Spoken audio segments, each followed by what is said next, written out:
So, you know how people always say that when you're not looking for love, that's when you're going to finally find it? Well, I feel like that's what happened with my Instagram in 2023.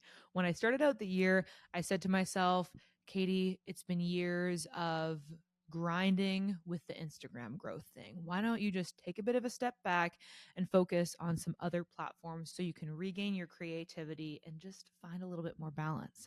So, starting 2023, my aim was going to be to focus on TikTok actually and just kind of let Instagram glide for a little bit. And my thought was, you know what? If I reach 50,000 followers by the end of the year, I'll be happy with that. I started off around 35,000. And lo and behold, by the end of 2023, I had reached 100,000 followers on Instagram. And I think part of that, at least, was letting go a tiny bit of my expectations and being willing to experiment. But we're going to get into all of the details of how I was able to grow my Instagram to 100,000 followers in 2023 and what I would suggest you do if you're looking to see some significant growth with your Instagram in 2024 and the lessons that I've learned and the ups and the downs. We're going to get into all of that on this week's episode. So let's jump in. Welcome to the Creator Club. Welcome back, my friends. Grab your coffee, pull up a seat. We're talking about Instagram growth today. I am very much in need of this caffeine because I have actually been batching these episodes all day today. Yeah, by now, you may have figured out, if you're a longtime listener and you also follow me on Instagram, that I am not currently, as you are listening to this, here in my apartment because I'm actually traveling Mexico in my van. You may remember back in November and December, we had a little hiatus here on the Creator Club podcast, and that was to give us time to batch ahead our entire new season of the video version of the Creator Club podcast for y'all so that it could go live while I was in Mexico. So, just a little fun fact, peek behind the scenes. This is my 5th episode I've recorded today, so cheers. For audio listeners, I did just chug my coffee, but let's get into it. Instagram growth. First off, I think it's so important when you're considering a growth strategy on any social media platform, you need to know your metrics. Seriously, understanding your insights and being able to take the numbers that you see and translate that into a content strategy is like a superpower for any content creator. And in my opinion, the best way to start doing that is by using Dash Hudson, who is the sponsor of the Creator Club podcast. If you don't already know, Dash Hudson is my personal favorite social media metrics platform because you can connect your Instagram, your TikTok, your YouTube. You could even do Facebook, Twitter, and Pinterest and see all of your social metrics in one place. You can create customized dashboards, which in my opinion are just chef's kiss aesthetic and super easy to interpret because you've got graphs, you've got your most important numbers surfaced where you need them, when you need them, which is really great. Dash Hudson is an essential tool for any content creator who is looking to make informed decisions about their content strategy. And it is also a social media manager's best friend because when it comes time to do your metric supporting, girl, Dash Hudson has you covered because all of your most important numbers are going to be available to you on that beautiful dashboard. And Dash Hudson has just released their social media trends report for 2024. Not only does Dash Hudson keep me up to date with my own social media metrics, but they're also reporting on the industry metrics as a whole, which is so helpful for content creators and social media managers. In the report, you can check out the trends surrounding boosting content. Should you boost your posts? Which posts should you be boosting? And what results can you expect? And the different ways organic, paid, and creator content can drive results for brands. I find this kind of thing fascinating, and I know it's so helpful for people creating content, whether it's for our own brands or clients or a brand that we work for. So make sure that you go check that out. The social media trends report is available now, and it's totally free. If you go to dashhudson.com/creator club, trust me, it's going to be a game changer when it comes to your social media metrics analysis and your content planning. Okay, let's roll back the clock a little bit and think back to the beginning of 2023 when one little experiment led to me discovering what I think is the best Instagram Reels strategy, which eventually led me to getting over 100,000 followers. So, like I was saying at the top of the episode, at the beginning of the year, I was feeling a little bit disenchanted with our good friend Instagram. I was feeling kind of ready to just take my foot off the gas and let it coast for a while because I was thinking I want to invest more of my time in TikTok. I want to experiment more with posting consistently on TikTok. And I knew the approach that I wanted to take with TikTok was going to be more longer form, slightly longer form, because we're talking like 90 seconds here, but talking head videos. Really taking the same strategy that I use on YouTube, which has worked well for me over the years, and applying it to TikTok. Because I personally felt like I struggled to find my place in short form content. I never really felt that great about the little dancing trends where you would like point to text popping up, and the lip syncs kind of felt cheesy to me. And just I wasn't that good at dancing. So, your girl is not Charlie D'Amelio. So I was struggling to figure out what made sense for me on TikTok and, kind of by extension, Instagram Reels. But I had started seeing more and more creators sharing what I would call like a YouTube style of content on TikTok, where it's talking head with B-roll, maybe some graphics. And I really connected with that style of video and I liked it. And I thought to myself, I can create that kind of TikTok and it'll be just like my YouTube videos, except for shorter. And I'll focus in on like more specific concepts that I can actually get across in 90 seconds. So I tried making some videos like that. Particularly, I made one TikTok that was about kind of tips for like the storytelling structure for a YouTube video that ended up performing really well on TikTok. It got like 500,000 views. So I thought, you know what? I think it's worth maybe just throwing this one up on Reels and seeing what happens. Previously, I don't think I would have been willing to do that when I had such a white knuckle grip on my Instagram strategy and how I thought I was supposed to be doing Instagram Reels, i.e., really short form stuff, pointing to text, dancing, lip syncs, etc. That's really what I thought the Instagram Reel strategy should be. And admittedly, when I posted that kind of stuff, like it did perform well. Like that's how I was growing at the time and it was working, but it just didn't feel like aligned with the kind of content that I wanted to make. But when I was so attached to that strategy, I wouldn't have given myself the space to experiment and just put something out there just to see how it would go, because I would have felt like too almost scared to do something different. So I really think that it was in letting go of my Instagram and like allowing it to just kind of be and not putting a specific deadline on any growth that allowed me the openness to experiment. And it ended up working out really, really well because that reel ended up getting, I think, around 100,000 views. Like it did quite well for me. And that kind of indicated to me, oh, maybe I can try doing this style of like YouTube content on Reels as well. It doesn't have to be all this short, trendy, dancey, lip syncy stuff.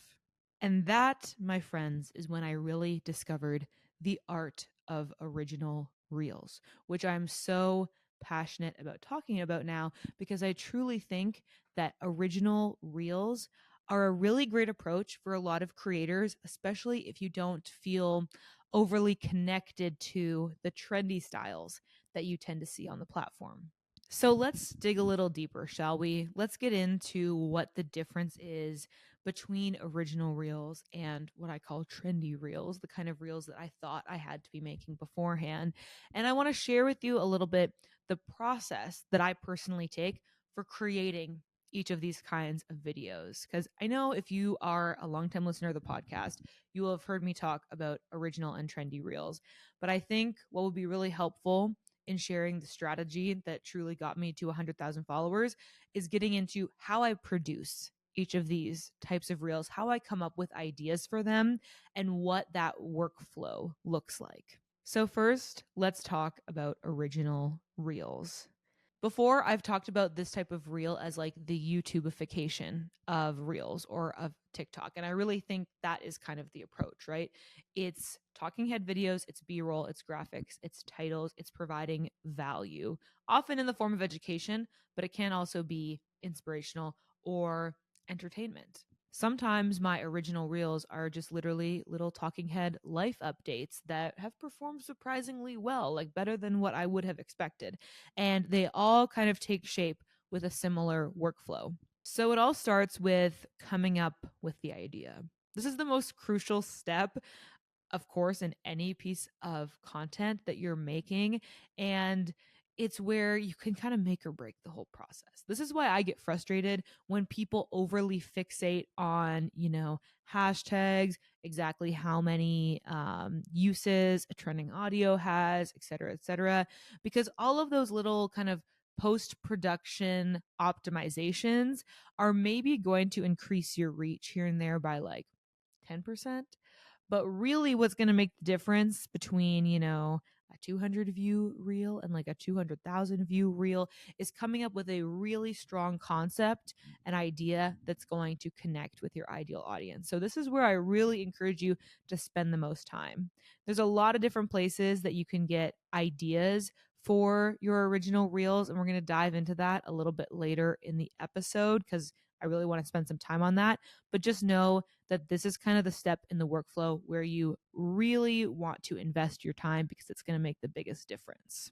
So that's step one. I'm writing out that script based on the ideas that I have come up with through the methods that I'm going to dive into in a couple minutes. Don't worry, stay tuned.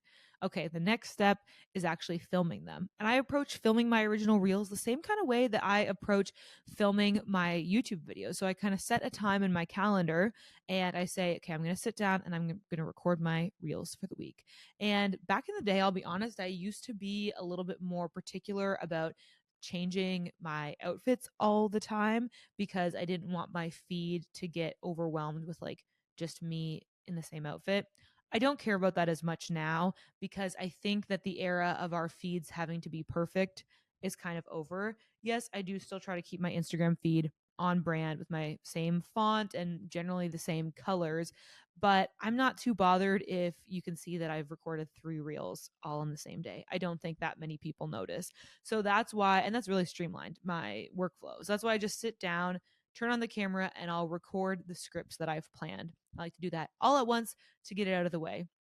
And next, I'm going to record the B roll that I've planned. So that's an essential part of the scripting process.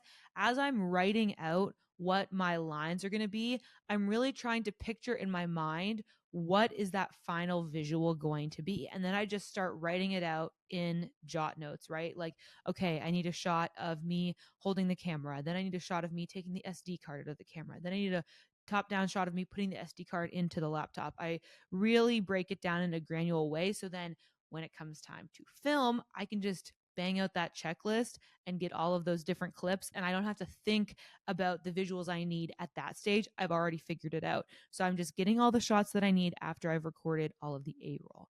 So I've got my A roll, I've got my B roll. Then I get that footage and I put it into Premiere Pro. That's where I edit all of my original reels. I've been a Premiere Pro girly for a long time. I learned how to edit in Premiere Pro in high school.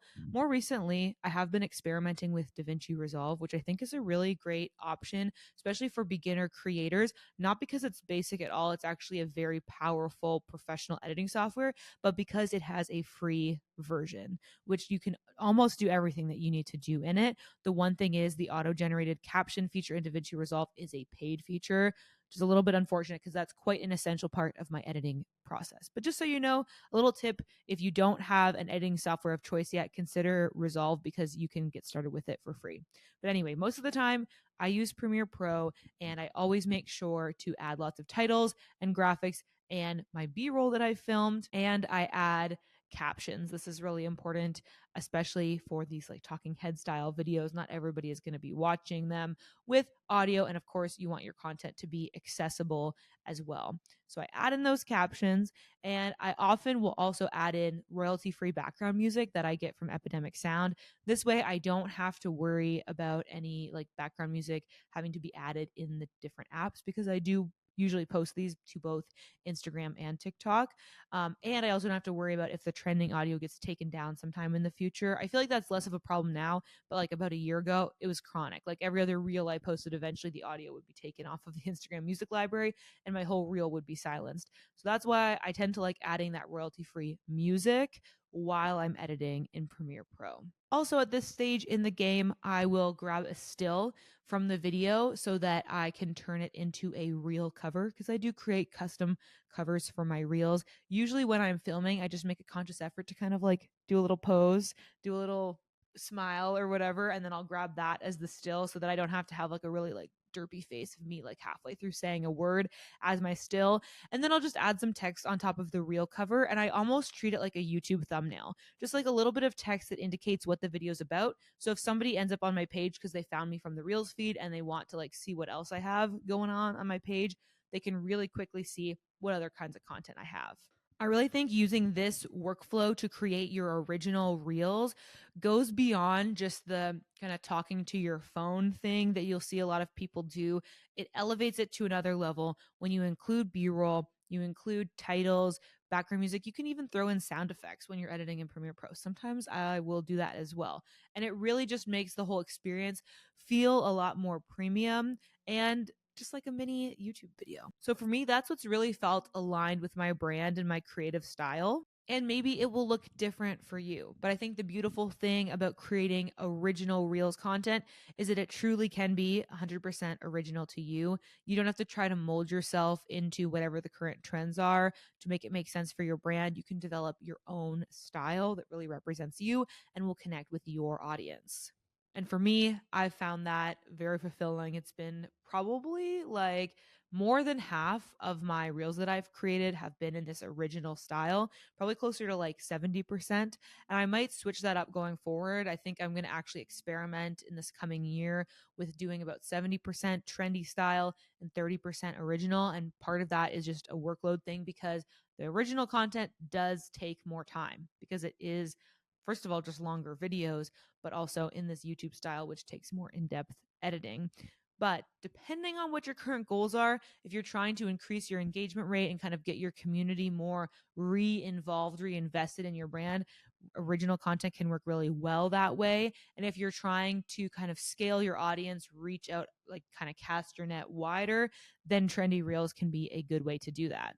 Now let's discuss the art of trendy reels, because it really is its own separate category. And as much as this is where we often put a lot of our focus, I think a lot of creators haven't really thought about exactly why this style of reels works. And when you do, when you know how it kind of functions in the algorithm, then you can take better advantage of why they work so well.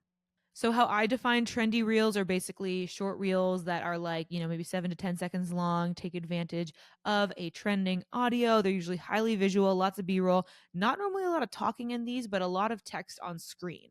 That's kind of like the format for a typical trending reel. These reels are quicker to make because sometimes you can even just edit them in app and use a template from somebody else's reel and then insert your own footage and your own text on top, and they tend to go viral more easily. Let's talk about why that is, because I think like a lot of people just think trending audio will make me go viral because the algorithm is happy. That's not really what's happening here. There actually is like a purpose, a function behind why this type of content performs well. And I think we need to break it down. This format of trendy reel does so well because it specifically targets one of the behavioral signals that the Instagram algorithm takes into account when deciding what content to surface in everybody's reels feeds. And that signal is view duration. It really makes sense when you think about it, because just from a purely like numbers game, you are going to have an easier time getting somebody to watch 100% of your video if it's 7 seconds long rather than if it's 90 seconds long. It's just less time. And so if one of the success metrics as far as the algorithm is concerned is view duration, and if you have a 100% view duration, you're much more likely to get your video pushed out to more people, then what's the easier way to get 100% view duration? It's probably making your video really, really short and using some other methods that will keep people watching your video maybe even more than once. Like maybe they'll actually watch it 3 times through. And the way people do that is by having text on screen that keeps you reading while the video is looping in the background, or by having a prompt that says, check out the caption for more details. I know we've all seen this, and I know people have their various opinions about it because I've heard from y'all. Some people really, really hate the check out the caption for more prompt, and I understand why it feels a bit, sometimes a little bit duplicitous, sometimes a little bit like a bait and switch, but the reality is it does work very well. And I personally think that in some circumstances, it is a justifiable strategy. Other times, it feels very annoying. But I think as long as you provide a little bit of value or a little bit of context in your video, it's okay to provide further information in the caption. Just don't make people feel like they've been tricked. I think one of the kind of worst manifestations of this, where people get really annoyed, is when the video is like 7 seconds long, right? And for the first 5 seconds, it'll be like, this is how I made $1 million this year. And then in the last just like 2 seconds of the video, it'll be like caption. So it's like, okay, I sat here waiting for something to appear on the screen because you kind of promised me that it would. And then you just told me to read the caption. So I feel like there are better ways to do that. But it all depends on everybody's audience, right? Like some people are not annoyed by that strategy. And if those people are in your audience, then pop off and do that style of reel because it is really effective, at least right now, in using those algorithmic signals to its advantage so that it can reach more people. So let's talk about the process for how I make these reels, because obviously it's very different than the original reels. And basically, the approach that I take with this is I have kind of a running list of general ideas that I know could work with a trendy reel. And I know that this might be a bit confusing for some people because a lot of people start this creative process by scrolling and seeing what the current trends are. And that can definitely work. That can be helpful. But where I've arrived at is the idea that like all of these trends in their very basic nature are essentially the same, just like I described it to you before. It's a short video with visuals and text on top. And so you can basically use that formula and add whatever audio you want in the background. Now, it is important that I think you choose an audio that fits in with the vibe of what your text is saying or what your visuals are communicating. So, whether that's inspirational or adventurous or funny or whatever, you need the audio to not be a mismatch with that because otherwise it won't really connect with people.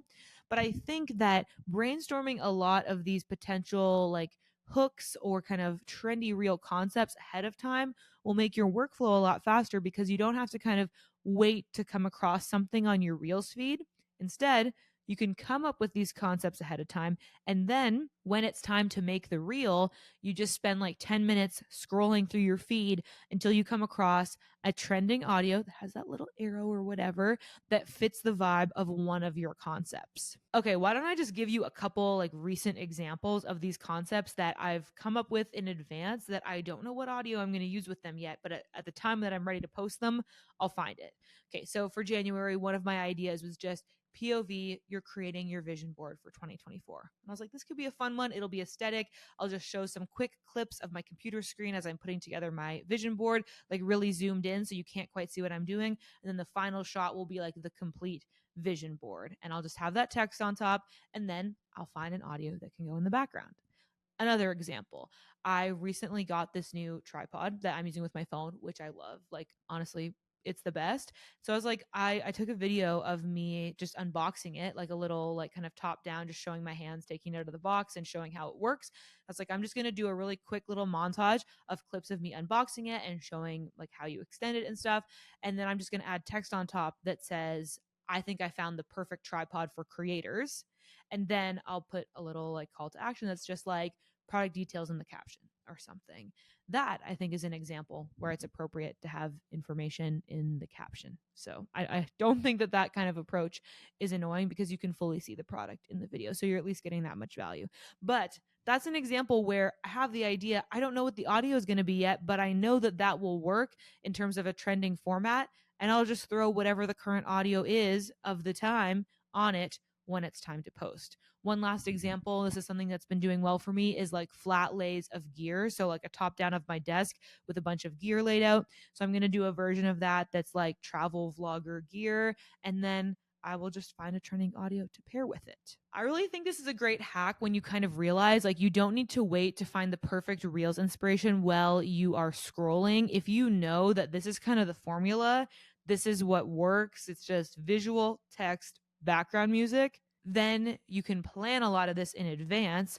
You can even start kind of editing together the visuals and then just throw an audio on it when the time comes. So that's kind of my current process that I'm using to create these trendy reels. And yes, I also will create like a little reel cover. And of course, I'll write my caption and all of that kind of stuff. But when it comes to the concepts, I'm coming up with them ahead of time. And then when I'm ready to actually post it, all I have to do is find the audio. So it just kind of helps with that day-to-day workflow. You can actually plan a month of content in advance when you use this method.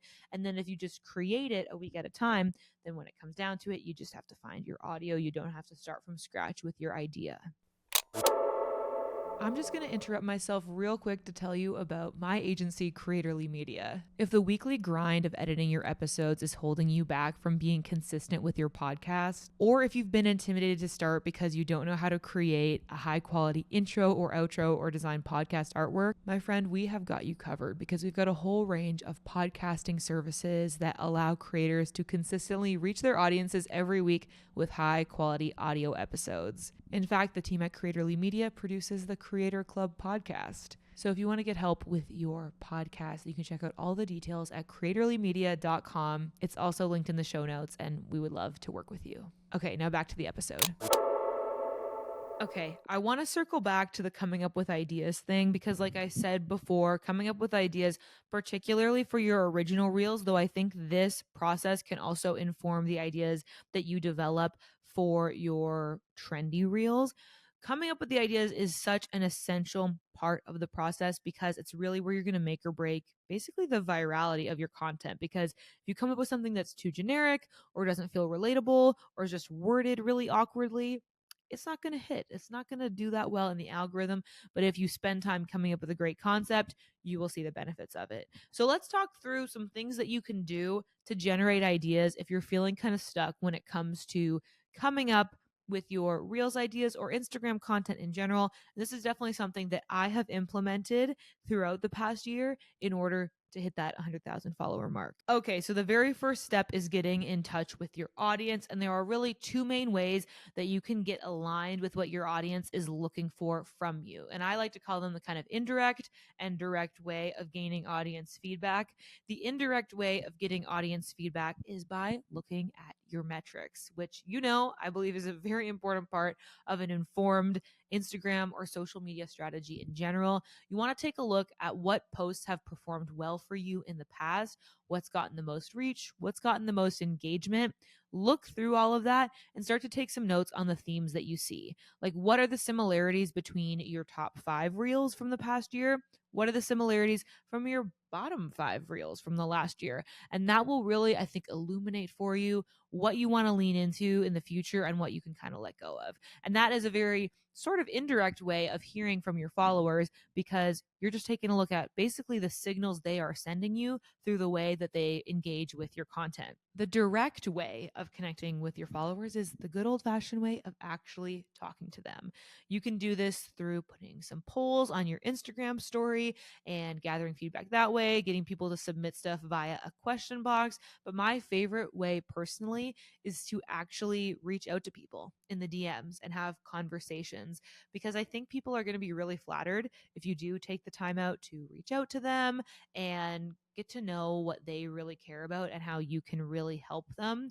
And it just helps to build that community feeling. Next up, one of the ways that I like to get ideas when I am feeling a little bit of a creative block is to set a timer for myself and then scroll through reels. This is kind of where I land when I'm like, dang, I need some inspiration. I need to see what other people are doing out there. But to me, the most crucial part of this step is setting a timer because it can be so easy to get sucked in to your Reels feed, right? Like it's meant to keep us engaged for as long as possible. So it's very easy to spend a lot of time there, which is why you want to set a timer so you can remind yourself to come out of that world and actually write down some of the ideas that you've come across. One of my favorite methods for kind of organizing ideas is I'll actually scroll through the Reels feed. And when I come across something that I like and might want to replicate, I will save it to a folder or a collection. So Instagram has these collections. It's almost like a Pinterest board in a way. And And so you can create a new collection for maybe each month. Like when you're brainstorming ideas for February's content, you could do this. Or if you want to kind of build up a longer term library, you could even create collections for each of your content pillars and organize it that way. It's really like whatever makes sense to you, but that's a really great way to store potential Reels ideas that you might want to replicate. Now, I couldn't tell you about my strategy for gaining 100,000 followers on Instagram without mentioning the importance of consistency. I know it feels trite, I know it feels cliche, but it is really true. And I think a big part of how I was able to grow so rapidly this past year is that I was quite committed to posting at least 3 Reels per week. Sometimes I was even posting 5. And if I'm really honest about this, I think part of what pushes me to that consistency is like, I really believe that some of these short form platforms can kind of be addicting for creators because it's such instant feedback. It is like YouTube times 10. You know, I'm used to the idea of posting a video every week and then I have to wait a couple days before I can really see how that video is performing.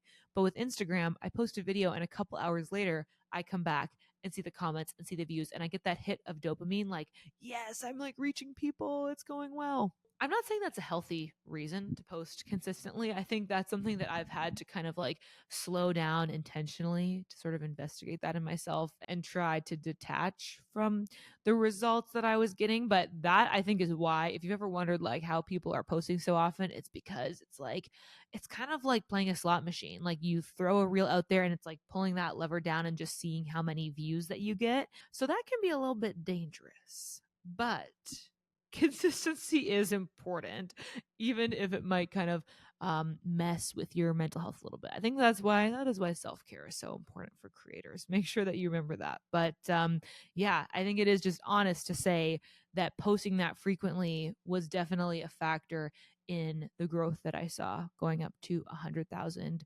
followers. And I think that my goal moving forward is to continue to try to post 3 Reels per week. I think that's what I've landed on in terms of how much I can create and balance all the other work that I'm doing and still feel like I'm being like frequent enough to see results. Finally, I also did just want to touch on the importance of staying active in your stories. This is something that I really experimented with in the past year in my run up to hitting 100K, is trying to figure out what the best approach for posting on Instagram stories is. And I think that this can really vary from creator to creator and audience to audience. But what I've landed on is posting 3 times a week and allowing my stories to expire before I post the next round of them.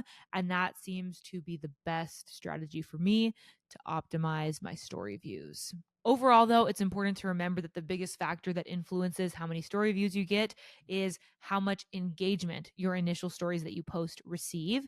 The biggest factor being how many DM responses you get. So if you want to optimize for higher Instagram story views, the biggest thing that you can do is make your Instagram story something that people will be interested in replying to, whether that is asking people for advice or input, or just sharing something that people are likely to respond to, whatever that looks like for your niche. It's not something that you can necessarily do every single day because people are going to get tired of always replying to your story, but it is something to consider when you are trying to optimize for views. That is one of the biggest factors that plays into it. Okay, friends, that is my Instagram strategy that got me to 100,000 followers exposed. I hope this was helpful insight for you to kind of take a look behind the curtain and see how I think about creating the reels that got me to where I am now, how I consider, my story strategy and all of that stuff. And I just want to encourage you to really stay the course with Instagram. I know it can be frustrating, and I know sometimes you can feel like I did at the beginning of the year, like I just want to coast for a while. And that's totally cool if you want to take that approach, because for me, I really did find when I kind of finally let the pressure off a little bit, that's when I was able to experiment. And sometimes experimenting is exactly what you need when you feel like you've been trying the same strategies over and over again and you're not seeing the results you want. So if there's one thing you take away from this episode, I hope it's that you don't need to be afraid to experiment. And if there's another takeaway, I hope it's that there is so much power in understanding your analytics, and the best way to observe, and interpret your insights is by using Dash Hudson, the sponsor of the Creator Club podcast. And you can get a free trial of Dash Hudson at the link in the show notes. So once again, shout out to them for making this video podcast possible. As always, thank you so much for tuning in. I always love hearing from you. So if you want to reach out and let me know that you listened to the end of the episode, reach out at Katie Steckley on Instagram, or you can tag us at Creator Club Podcast. Follow us over on Instagram to see my clips and updates and to stay in touch. And as always, thank you for tuning in, and I will catch you in next week's episode. Bye.